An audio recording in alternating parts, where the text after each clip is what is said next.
Hello friends, welcome back to our channel. आज की जो है इस क्लास में जो है हम रीजनिंग के कुछ महत्वपूर्ण प्रश्नों के बारे में देखेंगे और वो महत्वपूर्ण प्रश्न जो है हमारे एनालॉजी टेस्ट से संबंधित होंगे। दोस्तों चलिए बात करते हैं। आज के जो है कुछ 10 प्रश्न लिए हुए हैं और ये हर परीक्षा में आपसे 1 से 2 प्रश्न आते हैं एनालॉजी से संबंधित है। देखते हैं इनमें कौन कौन से प्रश्न हैं। फ्रेंड्स, अभी तक यदि हमारे चैनल को सब्सक्राइब नहीं किया हुआ है, चैनल को सब्सक्राइब कीजिएगा और हमसे जुड़िएगा, क्योंकि ये एडवांस लेवल ना होकर के ये उन लोगों के लिए है जो अभी क्या कर रहे हैं, शुरुआत ही कर रहे हैं, जिनके जो है एडवांस लेवल की क्लासेस समझ में नहीं आती हैं। तो हम धीरे धीरे करके जो है सामान्य से बात करेंगे। चलिए शुरुआत करते हैं। देखते हैं आपके सामने जो सादृश्यता परीक्षण का मतलब ही क्या होता है कि जो एक पक्ष जिस प्रकार से संबंधित है उसी प्रकार से दूसरा पक्ष भी संबंधित होना चाहिए। वो क्या है? आपका सादृश्यता परीक्षण है। चलिए देखते हैं। प्रश्न कहता है कि गाय पशु से वैसे ही संबंधित है जैसे गौरैया डॉट डॉट से संबंधित है।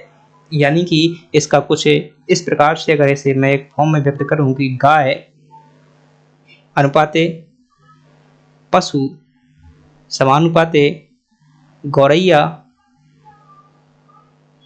अनुपाते क्या, तो ये आपसे क्या है प्रश्न पूछा जा रहा है कि अगर गाय इस प्रकार से है कि गाय एक प्रकार का पशु से संबंधित है तो गौरैया किससे संबंधित है। तो दोस्तों ध्यान पूर्वक समझिएगा कि गाय एक क्या है, पशु की प्रजाति है। गाय क्या है, एक पशु प्रजाति के अंतर्गत आती है। उसी प्रकार से ये गौरैया किस प्रजाति के अंतर्गत आएगी? पक्षी प्रजाति के अंतर्गत आएगी। आपके विकल्प में जो है पक्षी दिया गया है, यही आपका क्या होगा? सही विकल्प होगा। चलिए अगला प्रश्न देखते हैं। और अगला प्रश्न है आपके सामने, जो संबंध निकट दृष्टि दोष का आंख से है वही पायरिया का डॉट डॉट से है। तो दोस्तों निकट दृष्टि दोष क्या है? निकट दृष्टि दोष आपको पता होना चाहिए कि निकट दृष्टि दोष क्या है? एक प्रकार का रोग है। निकट दृष्टि दोष जो है एक प्रकार का रोग है और इस रोग से प्रभावित होने वाला अंग कौन सा है? आंख जो है इस रोग से प्रभावित होने वाला अंग है। तो वहीं पायरिया भी क्या है? एक प्रकार का रोग ही है। और इस पायरिया रोग से प्रभावित होने वाला अंग कौन सा है? तो आप क्या बताएंगे? पायरिया रोग से जो प्रभावित होने वाला अंग कौन सा होगा? मुंह के अंदर ये अंग जो मतलब है मसूड़ वगैरह जो इससे क्या हो जाते हैं? प्रभावित होते हैं। तो मसूड़ इससे क्या हो जाएगा? प्रभावित हो जाएगा। फेफड़ा कोई संबंध नहीं है, आमाशय इसका कोई संबंध नहीं, मस्तिष्क इससे कोई संबंध नहीं है। तो इसका सही जवाब क्या हो जाएगा? मसूड़ जो है इससे प्रभावित अंग होगा। चलिए अगला प्रश्न देखते हैं। और अगला प्रश्न है आपके सामने कि आलोचना का जो संबंध निंदा से है उसी प्रकार एकजुटता का संबंध किससे है? फ्रेंड्स, अगर किसी व्यक्ति की आलोचना करोगे तो आलोचना का परिणाम क्या होगा? उसकी निंदा होगी। उसी प्रकार से अगर आप क्या होगे? एकजुटता करोगे तो उसका परिणाम क्या होगा? एकता हो जाएगा। एकजुटता का परिणाम क्या होगा? एकता होगा। इसलिए आपका सही जवाब इसमें क्या हो जाएगा? फर्स्ट ऑप्शन जो है सही होगा। समृद्धि का भाई कोई संबंध नहीं है, दोषी का कोई संबंध नहीं, निशंस का कोई संबंध नहीं है, तो ये भी आपका ये हो जाएगा। अगले प्रश्न की बात करते हैं। अगला प्रश्न है कि जीत अनुपाते आनंद समानुपाते दुख अनुपाते क्या होगा? जिस प्रकार से जीत से हमें क्या होती है? आनंद की प्राप्ति होती है। जीत से जो जिस प्रकार से हमें आनंद की प्राप्ति होती है उसी प्रकार से हमें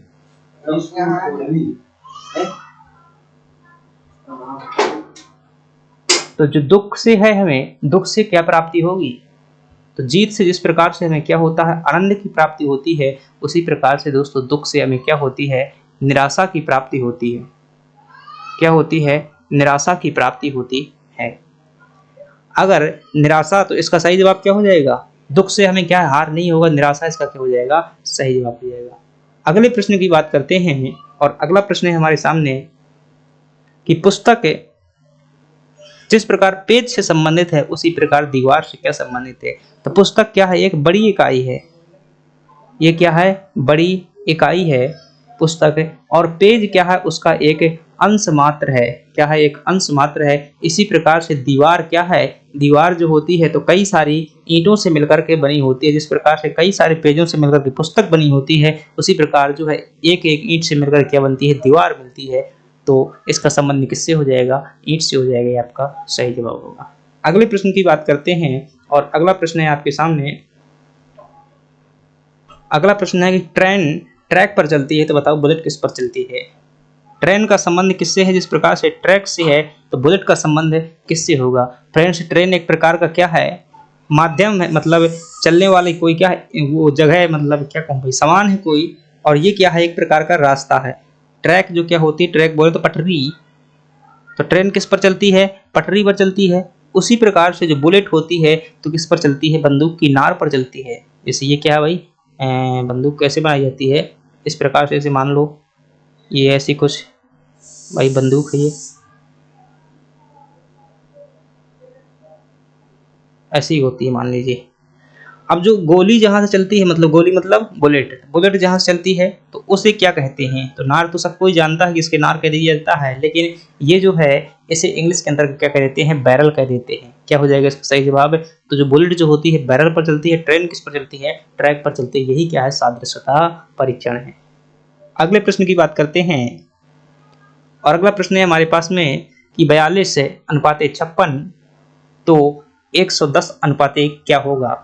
दोस्तों, अगर इसे देखेंगे, दो लगातार क्रमबद्ध अगर गुणा करेंगे तो आपका क्या आ जाएगा? 7 गुणे 6 बराबर क्या होता है? ये हो जाएगा आपका 42। 42 को हमने किस प्रकार तोड़ा कि 7 गुणे 6 सत्संग 42। अनुपाते अनुपाते इसमें क्या करेंगे दोस्तों कि अगर इस प्रकार से कर दिया जाए, 7 गुणे 6 प्लस 2 कर दिया जाए तो क्या हो जाएगा आपका?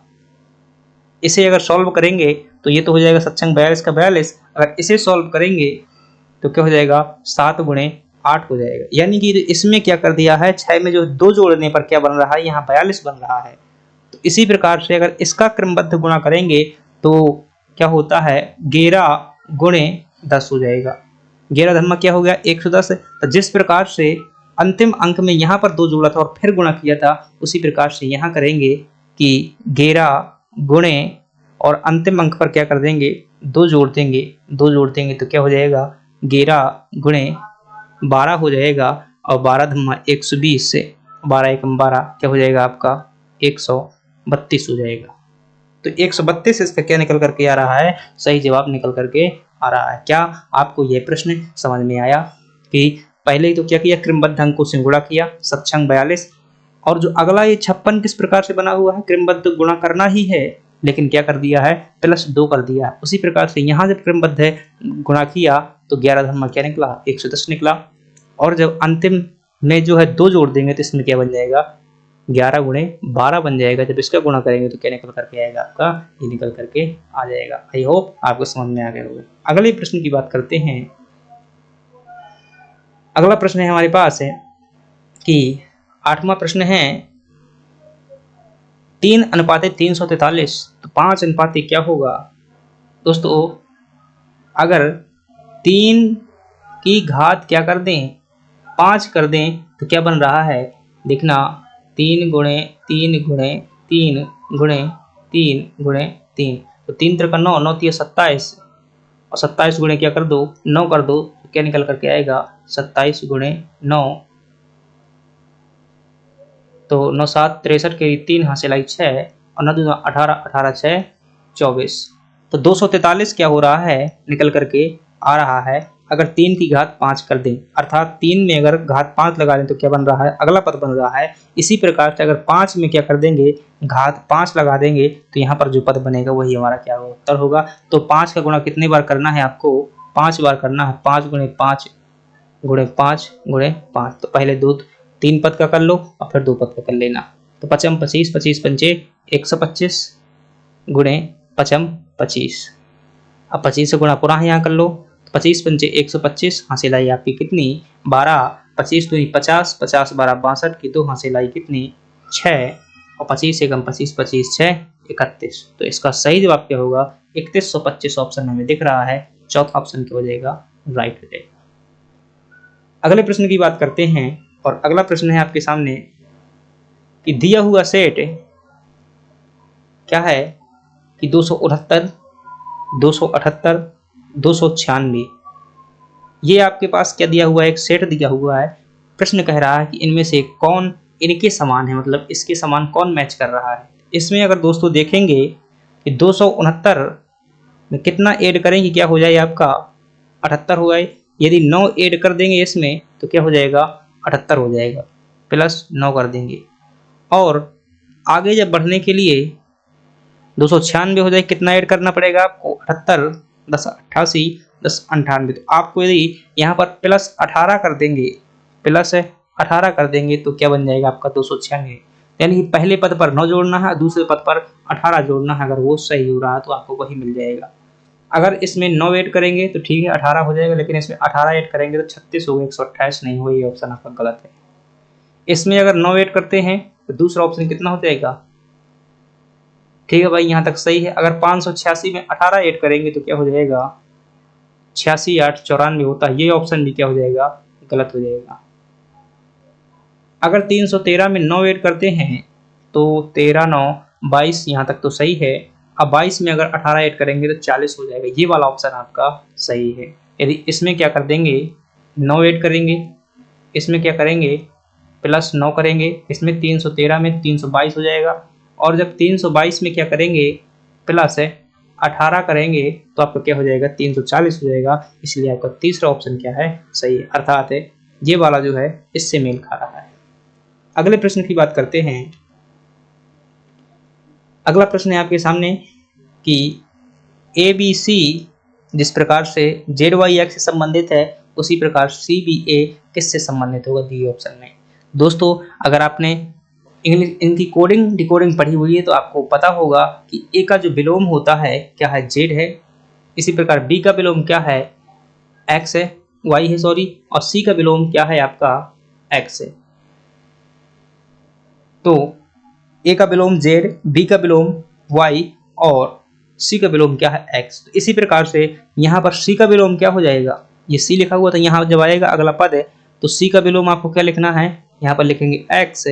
B का विलोम क्या लिखेंगे, जो B का विलोम होगा आपका वो क्या होगा Y होगा, और A का विलोम क्या होता है Z होता है। तो आपका सही जवाब क्या निकल करके आएगा XYZ ऑप्शन में होना चाहिए, और सही जवाब आपका ये दिया हुआ है। इस प्रकार से फ्रेंड्स हमने क्या देखा, इंग्लिश के अंतर्गत एनालॉजी टेस्ट में, वो रीजनिंग के अंतर्गत जो है एनालॉजी टेस्ट में हमने 10 प्रश्न सॉल्व किए।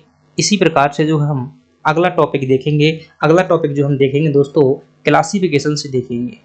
क्लासिफिकेशन से संबंधित जो है रीजनिंग में जो टॉपिक है उससे संबंधित देखेंगे, वर्गीकरण, और इससे संबंधित भी हम प्रश्न लेकर के आएंगे। अगर आप शुरुआती लेवल पर क्या कर रहे हैं, अभी शुरुआत किया हुआ है, तो आप क्या कीजिए चैनल को सब्सक्राइब कीजिएगा, क्योंकि ये शुरुआत करने वाले लोगों के लिए है जिनसे बिल्कुल भी नहीं बनता है। और आपसे कोई भी प्रश्न संबंधित समस्या हो तो आप कमेंट बॉक्स में बताइएगा। कोई टॉपिक ना बन रहा हो तो आप क्या है कमेंट कीजिएगा, उसको मैं लगभग आसान तरीका ढूंढने का प्रयास करूंगा जो क्या है समझने में आसानी हो। धन्यवाद दोस्तों, चलिए समाप्त करते हैं।